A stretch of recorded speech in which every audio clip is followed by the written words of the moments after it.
ng San Vicente. Good morning mga kabukid. Tulusong kami ngayon sa farm ni Kuya Dalu.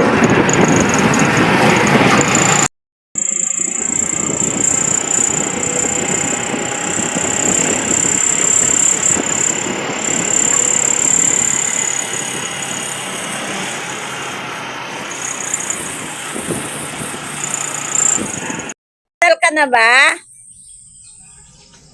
Good morning.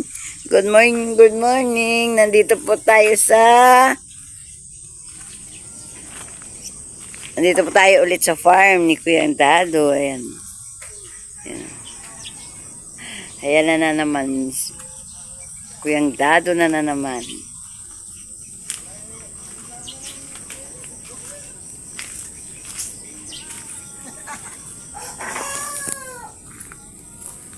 Per, nag-almusal ka na ba? Kaya pala nagliligpit ka ng kalat dyan eh. Nagutom ka na, halika na, magkape tayo. Huwag na.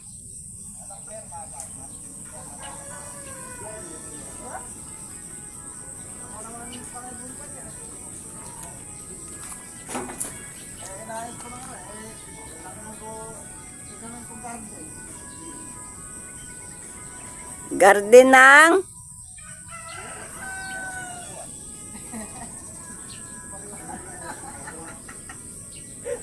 nakakalungkot naman ng iyong music.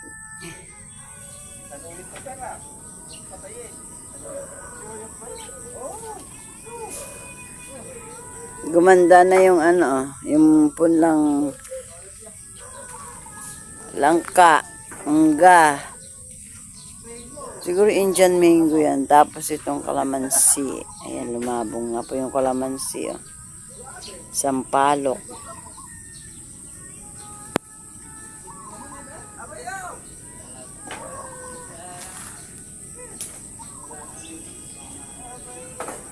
Malakas talaga sa taas ko yan. Anay natin libre siya din. Ayan, nandito po tayo ngayon mga kabukid sa trabaho po ni Kuya Eddie. Ayan. At tingnan natin mga kabukid yung pagruruto. At salamat po sa Panginoon at naging maayos na ang kanyang pangruto. Wala naman pong diferensya. Talagang siguro ganon. Nagkaroon lang ng konting aberya kasi na-stuck po yung makina. Ayan. Punta po tayo roon mga kabukid.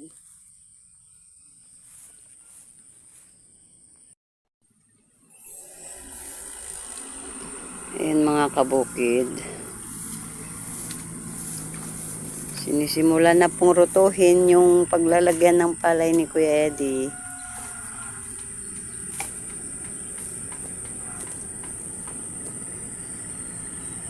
Saan ka mag-grass cutter? Ay, yung sa taron doon.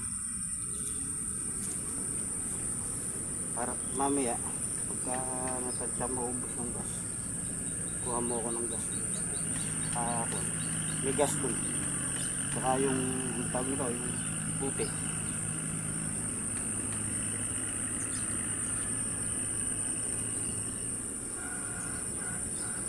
Kabilis magpalabong ng ulan eh. Oo, kalabong na.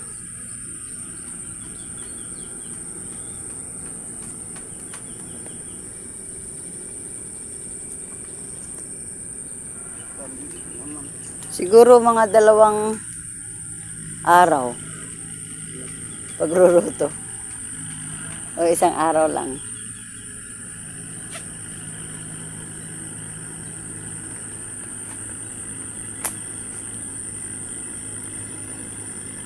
May nangunguha pala dito eh, nananakati.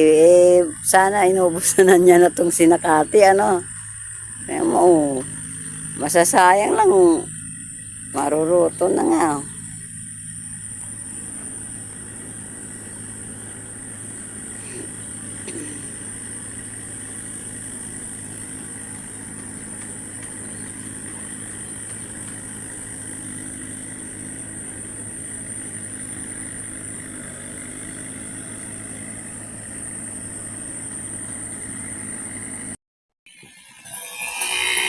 Magagrass cutter po si Kuya Eddie dun sa taron dun.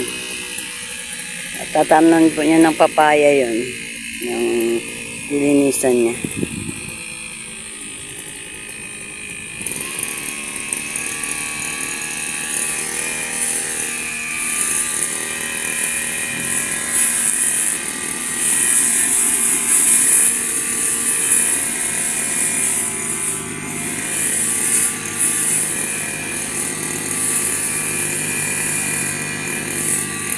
Ito rin po tayo.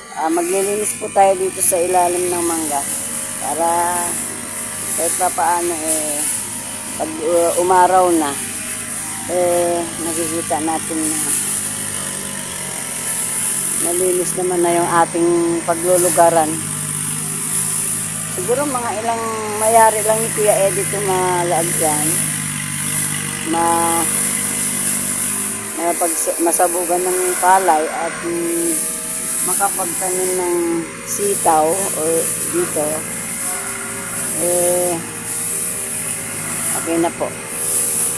Makapagpatayo na kami ng kahit na barong-barong lang dito. Mas masarap po kasi dito malamig lalo na sa tag-araw. Abangan niyo po hanggang mamaya.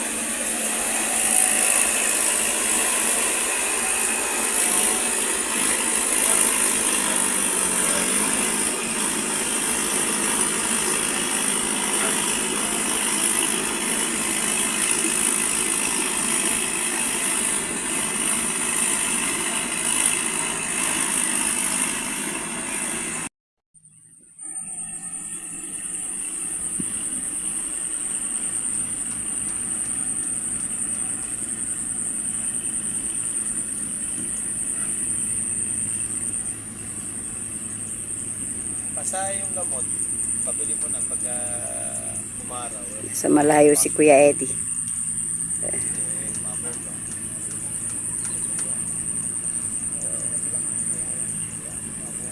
Nag-grass cutter po siya dun sa duluhan. Tinapos niya po yung pilapil doon. Tapos yung taron doon. Lilinisin po niya yan. Tatamnan po ng papaya.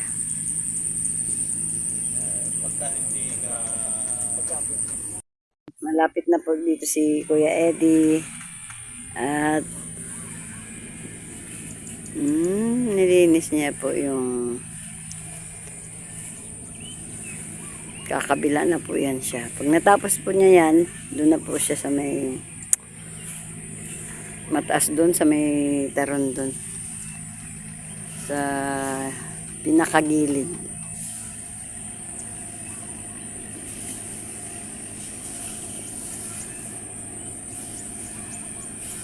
At dito si Kuya Eddie, wala na po siyang kasama maliban sa akin, pero siyempre po siya yung boss. Siya yung trabahador, so bahala po siya sa sarili niya magtrabaho at hindi siya ang mananagot. Dahil kanya po yan sa palay po, porsyentuhan po siya dyan. Dito naman po sa paggugulay niya, labas gastos hati po siya. Bahala na siya. Sabi nga ni Kuya sa kanya, bahala ka na. Mga kabukid, may nabulabog po ako dito sa puno ng mangga. Kinukuha ko po itong sako. Mayroon pong siguro ahas na manunugak po siguro yung nandito.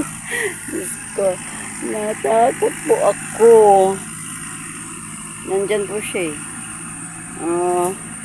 kulay itim po siya. Kukunin ko po sana yung sako. Wait lang, paano natin kay Kuya Eddie. Kuya Eddie, may ahas dito. Kaso lang kulay itim. Nabulabog ko. Kunin ko sana yung sako. Ayun, hindi ko na nakuha. Ay. Kunin mo yung sako. Ay, natatakot pa rin ako. Hindi. Diyos ko po. Ahas pa rin naman yan. Mamaya tuklawin ako eh.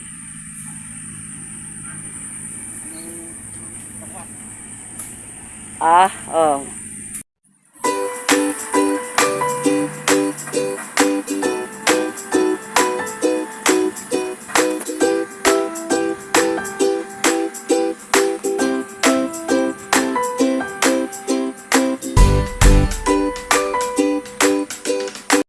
Ayan, kapiraso na lang mga kabukid. Kapiraso na lang yung papasukan ni Kuya.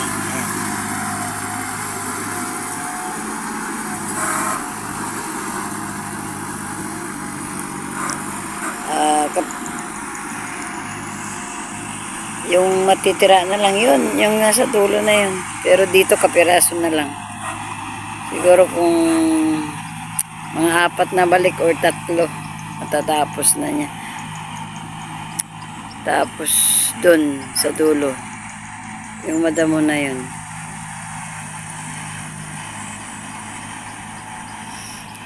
Si Kuya Eddie ando sa malayo. Hindi ko siya mapupuntahan. Mamaya na lang kung talagang sisikat ng diretso yung araw. Sayang hindi ko siya doon mabidyo. Pero okay lang. Nakikita naman siya dito sa video. Mamaya ko na lang siya lalapitan.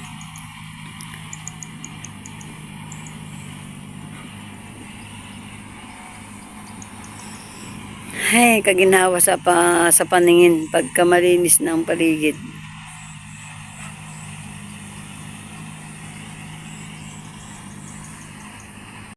Rin po pala mga kabukid, ayan, naglinis-linis akong konti rito para po maano ko, pag umaraw nga po mawala po yung mga ibang kalat-kalat. Marami pong ito nga po madahon. Yung mga natuyong dahon at nabaon sa lupa. Ayan. Kahirap tanggalin.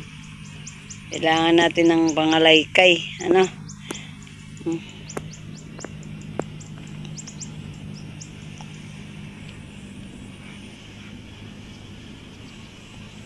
Nga po pala. Yung atin palang inumin ay nakalimutan kong itaas dito. Nilinis ko nga itong nilihis ko itong upuan sa araw kasi nabibilad. Salimutan. Ay, kabayong nanay ay.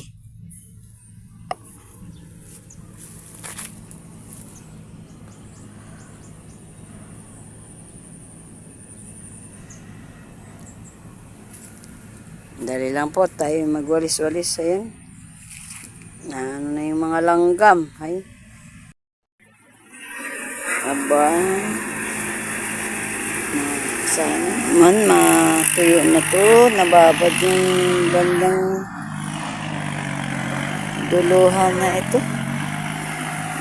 Nababad yung mais. Nababad ang mais. Hindi pantay yung lupa.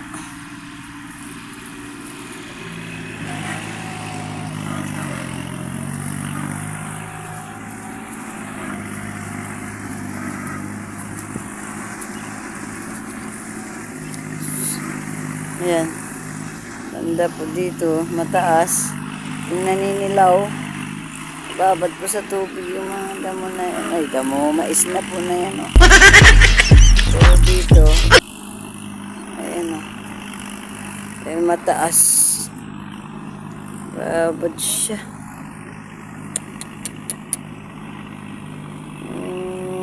Sana umaraw na. Para pati itong kalamansi hindi ginagaanong masaktan.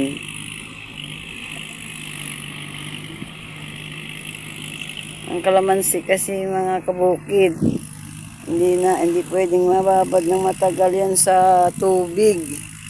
Kailangan tamang basa lang siya sa magdamag. Kinabukasan tuyo naman ang kailangan. Pero kaya maganda na yung kalamansi. Sana ay magtuloy-tuloy na yung araw. Nang makapag-relax na rin sila. Tingnan mo, kaganda na ng ano eh. Oh. Tumabong na. Sumariwa po yung mga dahon. Ayan, tanawa mga kabukid. Yung dating mataas. Tingnan mo. Nung tumaas ang tubig dyan, inabot itong pwesto ng ating lagayan ng makina. Kaya ayan oh. Uy. O diba? Ayan ang tubig. Bumabalik. Bumabalik na siya sa ilog. Pero nung lumaki yan, di ba nga, dito naman siya, papasok naman siya. Ngayon palabas na naman. Ganyan ang nangyayari dito sa kinukuhanan ng tubig. Ganyan lang.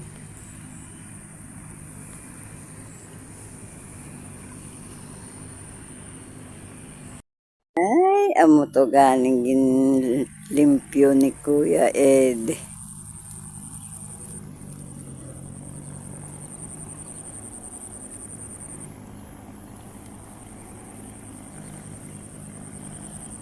Amo to ang iyang tamnan sang kapayas ng papaya. Amo to.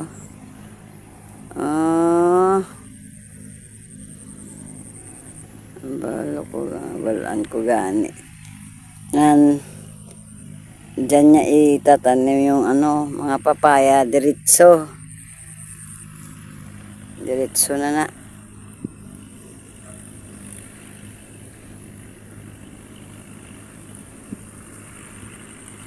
Tapos na to ang nagroroto. Amo na to ang tatamnan sa sitaw. Saka side na yan. Okra. Diyan na pala pagsamahin, pagtabihin na. Mahaba din to mga kabukid ah. Oh, kahaba. Kahit pa paano eh, yung isa, dalawang laksa naman siguro makuha nila dito pag okra. At dito din sa sitaw. Ikaw ba naman mula dito sa ano na to, tapos gandun sa dulo ba, maluwang-luwang, mahaba-haba. Dito na magkalbo ang ulo ni Kuya Ede, mapanot na siya. At ari na si Kuya Ede, padating na siya. Ayun. Hindi na tayo nakapag-video sa kanya kanina kasi yan nga ang sabi ko. Mababaon ako dito sa dinadaanan ko.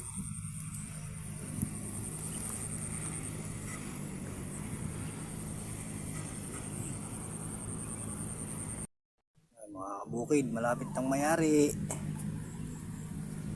Konti na lang. Ayun siya.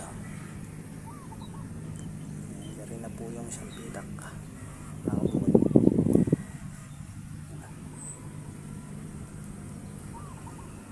Payarin na rin po yung isa.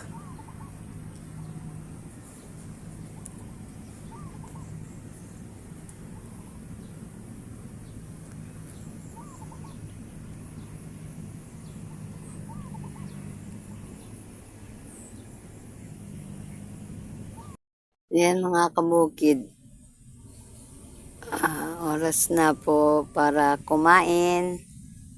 Pero dahil po umahon ako sa baryo, kumain na po ako doon. At sila na po ni Kuya Eli, pinakain ko na rin.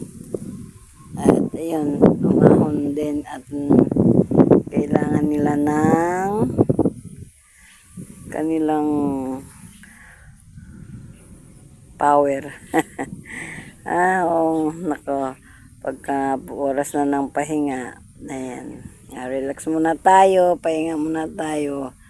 At total 1:26 na.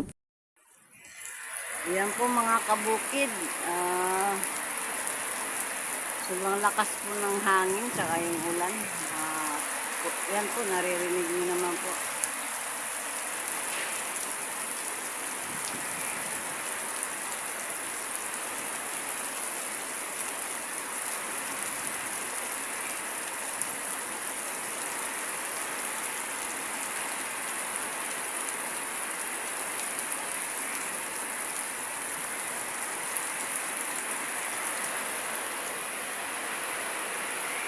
Mga kalunod, hanggang dito na lang po ang ating mga video. Magandang gabi po. Maraming salamat. Mag-iingat po tayong lahat at malakas na naman po ang ulan. Hanggang dito na lamang po tayo. Bye-bye at happy-happy lang po tayo.